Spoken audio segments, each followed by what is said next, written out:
Emotions are a habit. If you say, how do I pull myself out of my own funk or my own frustration, my own overwhelm, you got to first own the fact that you've identified that as the way that you live. You've actually, I always tell people, you get what you tolerate. And so you've gotten used to tolerating that, and you start thinking, this is me, when all it is a habit. It's a habit of the way of looking at life. It's a habit of how you use your body. It's a habit of language that you use. Because certain words, when you use them, you become that. I really believe what you've got to do is train yourself. Train yourself physically. It's like working out. You know, people say, don't you have bad days? Of course I get pissed off, I get frustrated, I feel sad, I do all those things, but I don't stay there. I used to live there. I used to be depressed all the time. I never get depressed now because, not because I'm so positive, it's not fake. It's like a muscle. You know, you can train yourself to get frustrated by doing it all the time. You can train yourself to be stressed out. You can train yourself to feel sad by doing it so often. We get wired. The more we do something, the more wired we get. You can train yourself to feel passionate. You can train yourself to feel strong. And I tell people, don't settle. Remember, you get what you tolerate. Put yourself in gear. Go for a workout. Start to train your body and your mind. And also find something you want to serve greater than yourself. Because if you're just doing this for you, you're going to probably have bad days. But if you're doing it for your family, if you're doing it for your community, if you're doing it for humanity, you really are, and it isn't bullshit, you're going to find a level of energy inside you. You're going to get insights you never have. I really believe motive does matter. If your motive's just for yourself, you don't get much insight. Life supports you because you're part of life. But if you're trying to support more than yourself, when you get a vision, that's how businesses grow. That's how movements happen, right? Find something big in yourself to serve and make sure that you don't tolerate weakness in yourself. That doesn't mean you're not to feel sad, but you're not just going to stay there because you made that decision. Life's too short to feel like crap. I've decided I want to live in a beautiful state for the rest of my life. That doesn't mean I won't feel bad. It means I won't stay there because I'm in control and I can change it. So can you. Is a breakthrough, by the way, so we're clear. If you say you're having a breakthrough, who's ever had a breakthrough? You fought, and then you had a breakthrough. Who's had this happen before? Say I. A breakthrough is when there's something you struggle with for a long time. You say you're going to change. You say you're going to make it happen. You're going to lose that weight. You're going to grow your revenues. You're going to make that profit. You're going to make something happen. You're going to find that relationship.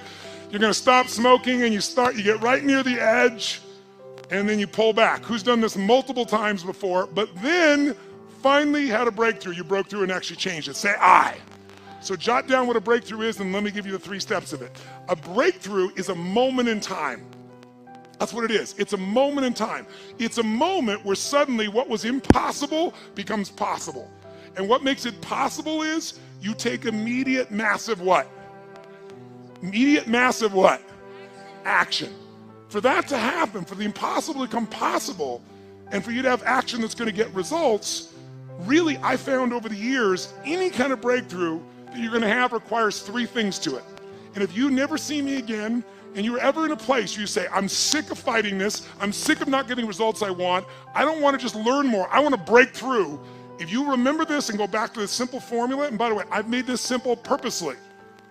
You know why? Complexity is the enemy of execution. The more complex you make it, the less likely you're going to execute. I'm so good at getting people to do things because I make it so damn simple, you can't miss it. So let's do it. What's it going to take to have a breakthrough? Before I tell you, let's have you think of an area where you once fought and you finally had a breakthrough. For you personally, what's an area where you pushed and pushed and pushed, you couldn't do it, and you finally made yourself do it and broke through? How many can think of a specific area of your life where you actually did create a breakthrough? Say I, if you can remember one. Oh, say it strong. Say I. Say I. What was that area? Say it out loud. What was the area? Just say it out loud. What area did you break through in? Say it out loud. What was the area? Okay? So now, you've had success before. Let's do it again. I'm going to show you the 3 things you need for a breakthrough. Any one of the 3 can do it. All 3 of them together, you will absolutely break through. And I'm going to give them to you in reverse order of importance. Meaning, I'm going to tell you the least important thing first because it's the first thing most of you go for. It's not the most important, but it's very important. Now, before I do it, I want you right now to think of an area you want to break through right now. What's an area of your life right now that you'd like to create a breakthrough?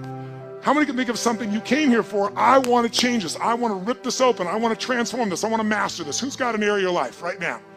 Great. Sit up in your chair with some energy right now. Sit up in your chair. Make sure the people on either side of you are in a peak state right now. Come on, get them up.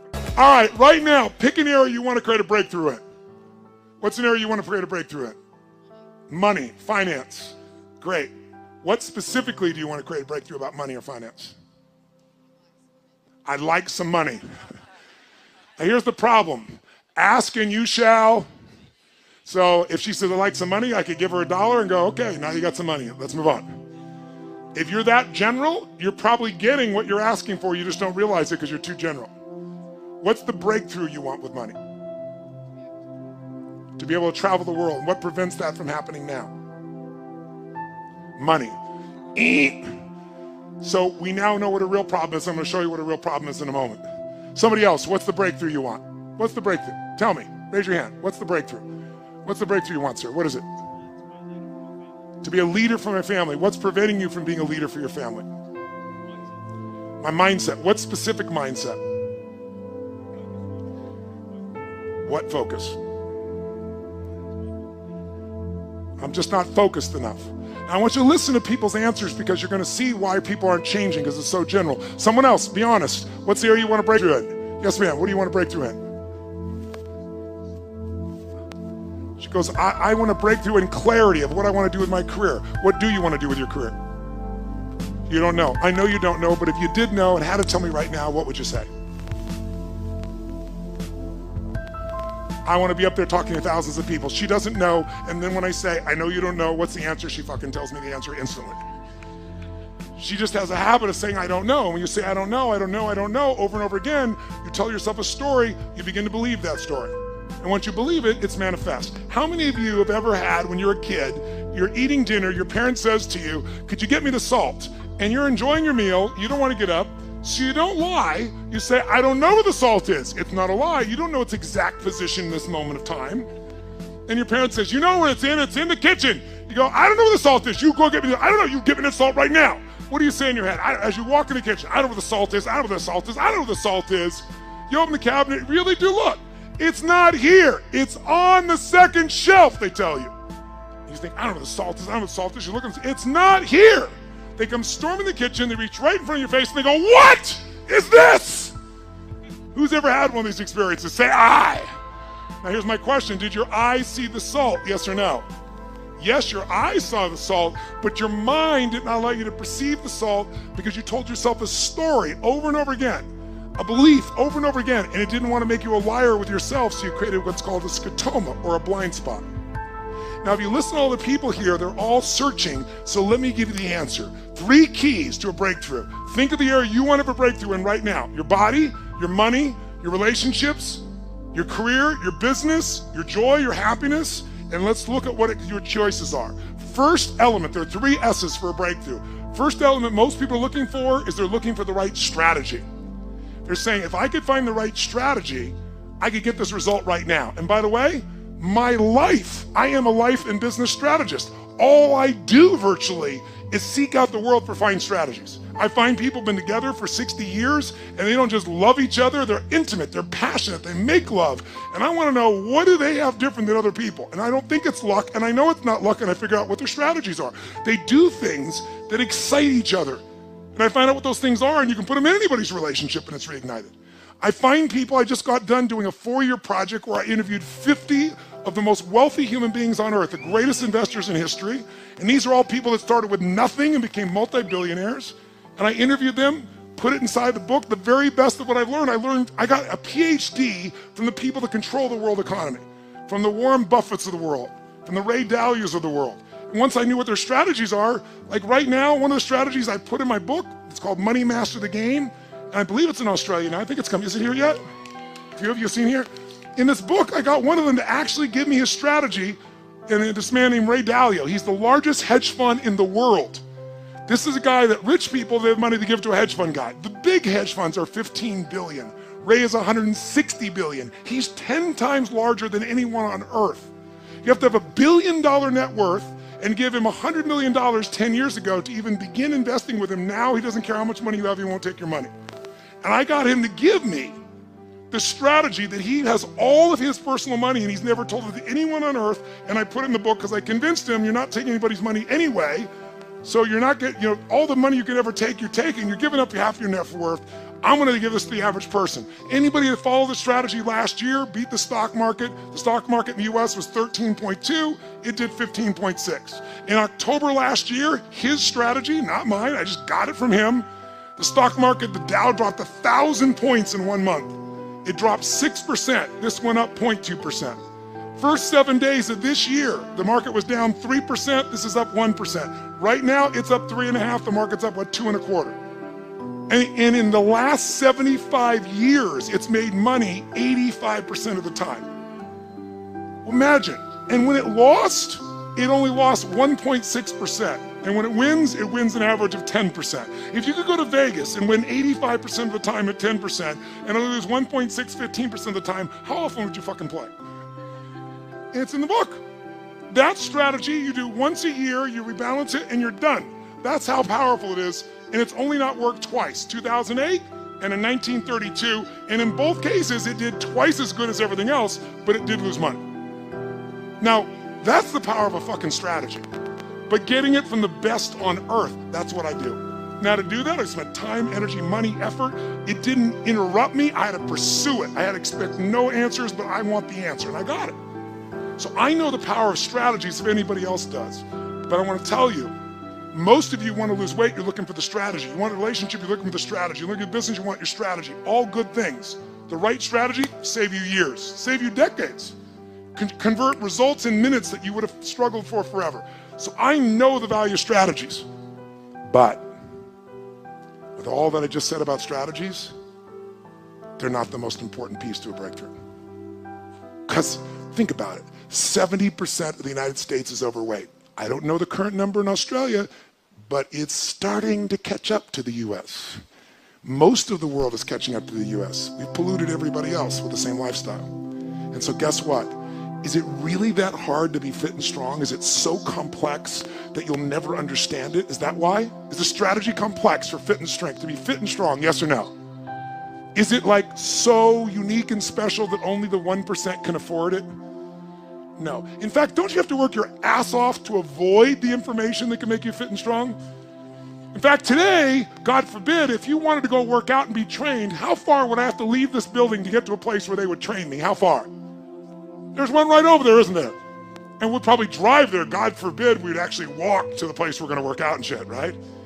And oh, by the way, you don't have to do that. Now you can take out your phone or your iPad right now and download 10 books. We're living in a world where the strategies are all around you. So strategy may be your problem. Often it is, but more often you're missing the number 2 thing you need. And that is the right story. Because the story you have about your life, or about your business, about the area of your life that's not where you want, the area you're breaking through, your story is what's making you be stuck. What's a story? It's a belief that you tell yourself over and over again, like, I don't have to solve this, I don't have to solve this. You tell the story so often you believe it. A man once said, you tell a lie big enough, loud enough, and long enough, sooner or later people will believe you. Who said that? Hitler. And most of us are Hitler in our own minds. We convince ourselves of challenges. So when a person says, well, you know, I've tried, someone who hasn't lost weight, they'll say, I've tried. Come on, what do they say? I tried everything. Bullshit. If you tried everything, you'd be fit and strong. Well, I've tried thousands of ways. Thousands? Name them. Well, I've tried hundreds. Name them. Well, I've tried dozens. Name them. Well, I did do these 2 stupid things that don't work over and over again. Mine was, I'm big boned. I am big boned, but I was 38 pounds heavier with the same bones. So we often say things that are true to back things up. They are true, you're big boned, but that is not why you're fat, right? So the story keeps us from it. If you don't have the relationship you want, what's the story? All the good ones are gone, and they're gay and I'm not, or they're not gay and I am. That's the story. The story is there. In fact, write this down. The only thing keeping you from getting what you want, the only thing keeping you from getting what you want is the story you keep telling yourself about why you don't have it. The only thing keeping you from getting what you really want is the story you keep telling yourself about why you don't have it yet. Here's what I say. Divorce your story and marry the truth. Divorce your story and marry the truth. And don't make it one of those divorces where you revisit with your old past belief system again. Divorce it, cut it off, and marry the truth. The truth will set you what? But you got to develop the empowering story, because without that, now some of you think an empowering story is the one that allows you to keep going at what doesn't work. I'm not talking about a story where you cover your ass and explain that you're still going to achieve what you want someday in the future, because no one can argue with that because the future's not here, but really you're not doing anything to change significant. Who knows what I'm talking about here? Say I. So you got to find a story that's going to empower you to act, a story that's going to get you to find the breakthrough, because otherwise, with a lousy story, you'll never find the strategy, or you'll come up with a reason why it's too expensive, you can't get there, you can't access it, or you'll even get the strategy and then half-assed apply it just so you can reward your story that says it doesn't work because I tried it. Like, it's all bullshit, it's bullshit, it's bullshit, it's bullshit. Jumping and doing something different in your head. Of course it's not going to work, you're not doing it. It's self-fulfilling. How many follow this? Say I. So I want you to get, this is the secret.